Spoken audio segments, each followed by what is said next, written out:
লাউয়ের কোফতা কারি তো আমরা সবাই খেয়েছি। তো আজ আমি বানিয়েছিলাম লাউ আর পনিরের কোফতা কারি।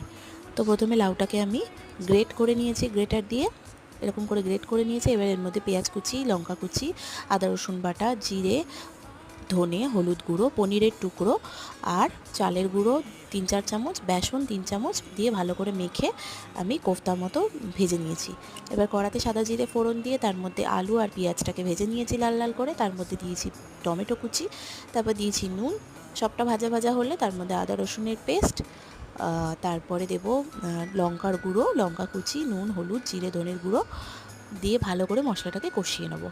মশলা কষে গেলে এবার জল দিয়ে দেবো। জলটা দিয়ে আলুটা সেদ্ধ হয়ে গেলে ঝোলটা যখন ফুটে আসবে তখন এর মধ্যে ধনেপাতা কুচি আর গরম মশলার গুঁড়ো ছড়িয়ে লাস্টে কোফতাগুলো অ্যাড করব। কোফতাগুলো অ্যাড করে আমি গ্যাসটা অফ করে দেবো, দিয়ে 10 মিনিট স্ট্যান্ডিং টাইম দিলেই রেডি।